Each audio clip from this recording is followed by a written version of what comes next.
നമ്മളെ മുന്നിലുള്ള ഈ സാധനം എന്താണെന്നുള്ളത് ഞാൻ പ്രത്യേകിച്ച് പരിചയപ്പെടുത്തേണ്ട ആവശ്യം ഉണ്ടാവില്ല. എല്ലാവർക്കും അറിയാം. നമ്മുടെ മെക്കട്രോണിക് എന്ന് പറഞ്ഞ ഒരു പാർട്ടാണ് നമ്മുടെ ഓട്ടോമാറ്റിക് ട്രാൻസ്മിഷൻ്റെ ഉള്ളിൽ വരുന്ന മെയിനായിട്ടുള്ളൊരു ഭാഗം തന്നെയാണത്.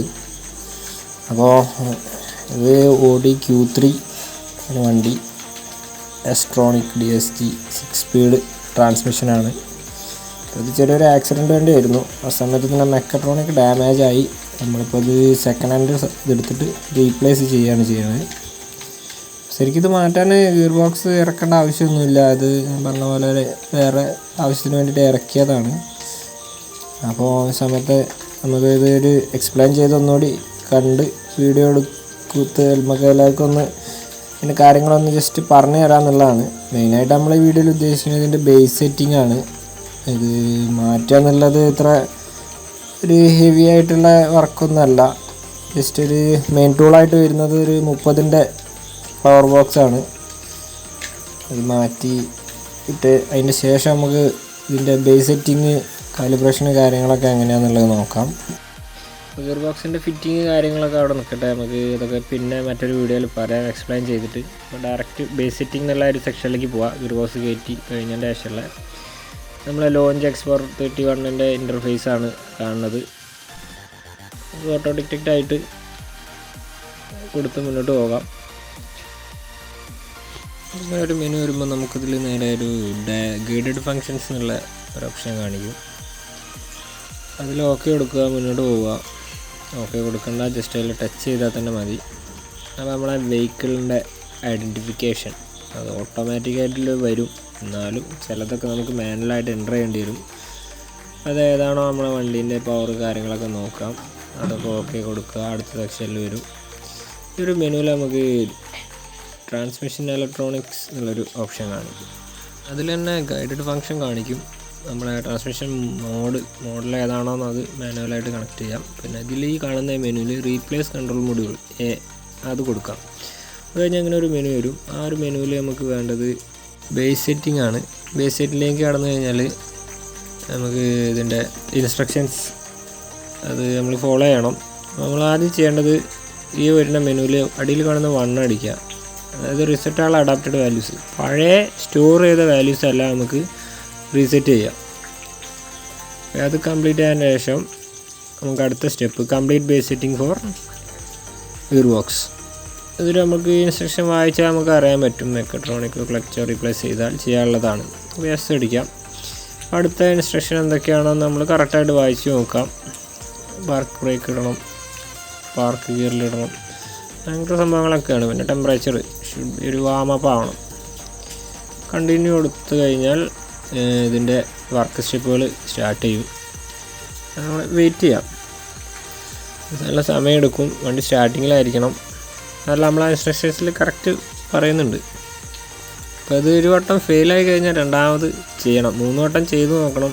ചെയ്തിട്ട് എന്തെങ്കിലും ഒരു ഫാൾട്ട് കോഡ് വീടുകയാണെങ്കിൽ ആ ഫാൾട്ട് കോഡ് ക്ലിയർ ചെയ്തതിൻ്റെ ശേഷം മാത്രം, ക്ലിയർ ചെയ്യാൻ മീൻസ് അത് എന്താണെന്ന് കണ്ടുപിടിച്ച് ഐഡൻറ്റിഫൈ ചെയ്ത് റെഡിയാക്കിയതിൻ്റെ ശേഷം മാത്രമേ പിന്നെ ചെയ്തിട്ട് കാര്യമുള്ളൂ. അപ്പോൾ ഇത് ഫെയിലായിട്ടുണ്ട്, രണ്ടാമത് ഇഗ്നിഷൻ ഓഫ് ചെയ്യാൻ പറയുന്നുണ്ട്. അപ്പം ഒന്നുകൂടി ഓൺ ചെയ്യാം. ഓൺ ചെയ്തിട്ട് അതൊരു reason gear actuator could not be disengaged എന്നുള്ളൊരു ഫാൾട്ട് കോഡ് അതിൽ കാണിക്കുന്നുണ്ട്. രണ്ടാമത് നമുക്കിന്ന് ചെയ്ത് നോക്കാം.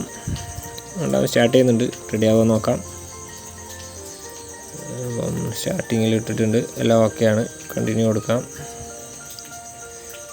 അപ്പം അത് ആ വർക്ക് സ്റ്റെപ്പിൽ കാണുന്നുണ്ട് 18 ഫോർ സിങ്ക്രണസ് സ്പീഡ് എന്നുള്ള ആ ഒരു സ്റ്റേജാണ് മാറി മാറി വരിക. എന്തായാലും വെയിറ്റ് ചെയ്യാം. ഓരോരോ സ്റ്റെപ്പായിട്ട് നടന്നുകൊണ്ടിരിക്കുകയാണ്.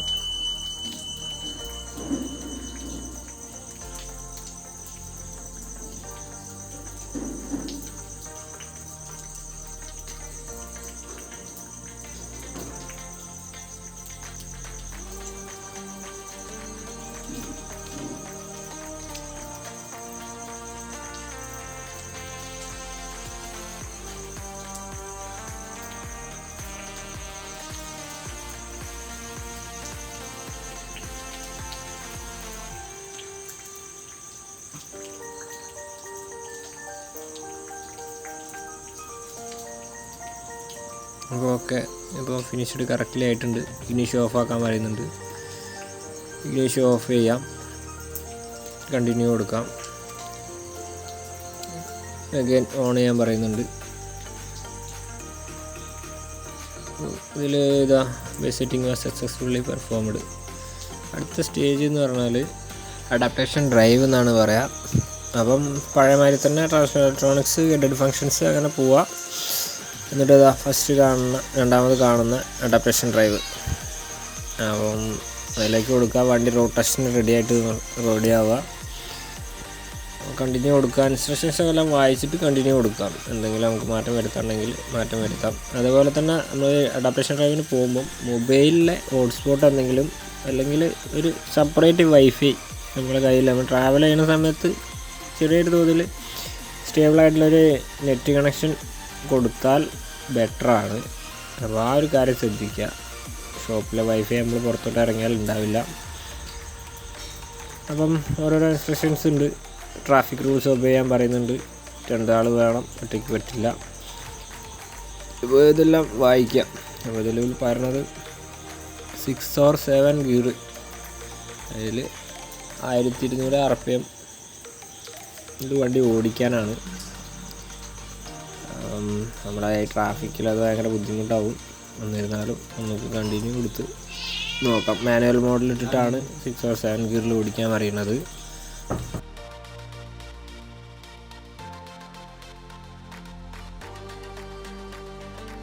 സ്റ്റാർട്ട് ചെയ്ത് കഴിഞ്ഞാൽ അങ്ങനെ ഒരു മെനു കാണും. അതുപോലെ നമ്മളെ RPMൻ്റെ ഇതനുസരിച്ച് 100ൽ നിൽക്കും. 5ൻ്റെയും 7ൻ്റെയും ഇടയിലുള്ള ഈ സെക്കൻഡ് സ്റ്റെപ്പിൽ 5ൻ്റെയും 7ൻ്റെയും ഇടയിലുള്ള ഗിയറിൽ അവർ പറയുന്നത് 3 മിനിറ്റ് ഓടിക്കുക എന്നുള്ളതാണ്. എന്നെങ്കിൽ നമ്മളെ ഈ ഗിയർ വരുന്ന സമയത്ത് വരുന്ന ലാഗ്, ഗിയർ ഷിഫ്റ്റിങ്ങിൽ വരുന്ന ചെറിയ ചാട്ടങ്ങൾ ഒന്നും ഉണ്ടാവില്ല. നമ്മളെ അഡാപ്റ്റേഷൻ ഡ്രൈവ് കംപ്ലീറ്റ് ആയെങ്കിൽ മാത്രമേ അത്തരം പ്രശ്നങ്ങൾ. ചില സമയത്ത് നമുക്ക് കാണാം പാർക്കിൽ റിവേഴ്സിൽ നിന്ന് ഡ്രൈവിലേക്ക് ചാടുന്ന സമയത്ത് വണ്ടി ഒന്ന് ബ്രേക്ക് പോയിട്ട് പിടിച്ചാൽ ഒന്ന് മുന്നോട്ട് ചാടിയിട്ട് ഡ്രൈവിലേക്ക് വീഴുള്ളൂ. അങ്ങനത്തെ സംഭവങ്ങളൊക്കെ ഒഴിവാക്കണമെന്നുണ്ടെങ്കിൽ ഈ അഡാപ്റ്റേഷൻ ഡ്രൈവ് കറക്റ്റായിട്ട് ചെയ്യണം. അത് ഒരു പരിധിവരെ മാത്രമേ നമുക്ക് ഇതിങ്ങനെ ചെയ്യാൻ പറ്റുള്ളൂ. കാരണം 5 to 7 ഗിയറിൽ 1200 RPM, 1200 to 3000 RPMൽ 3 മിനിറ്റ് കണ്ടിന്യൂ ഓടിക്കണമെന്നുണ്ടെങ്കിൽ നമ്മളെ കേരളത്തിലെ ട്രാഫിക് വെച്ചിട്ട് കുറച്ചധികം ബുദ്ധിമുട്ടുള്ള സംഭവമാണ്. അപ്പം എന്തായാലും നമുക്ക് ട്രൈ ചെയ്ത് നോക്കാം.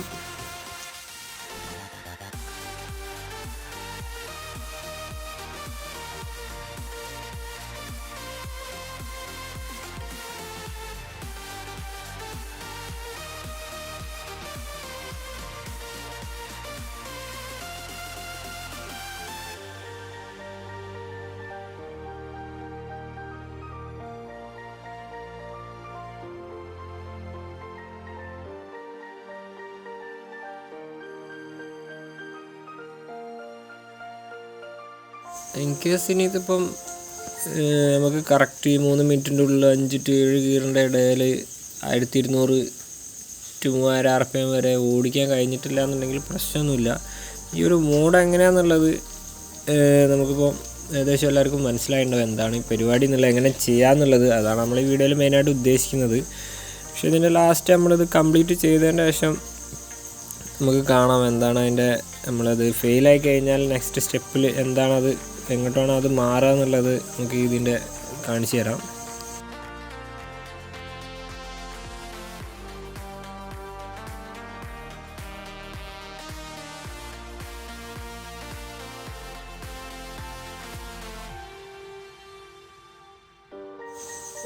എന്തെങ്കിലും കാരണങ്ങളാൽ നമുക്ക് ഈ ടെസ്റ്റ് കംപ്ലീറ്റ് ചെയ്യാൻ കഴിഞ്ഞിട്ടില്ല എന്നുണ്ടെങ്കിൽ ബാക്കിയുള്ള അഡാപ്റ്റേഷൻസ് ഓട്ടോമാറ്റിക്കായിട്ട് അഡാപ്റ്റ് ആവുമെന്നാണ് ഇതിൽ പറയണത്.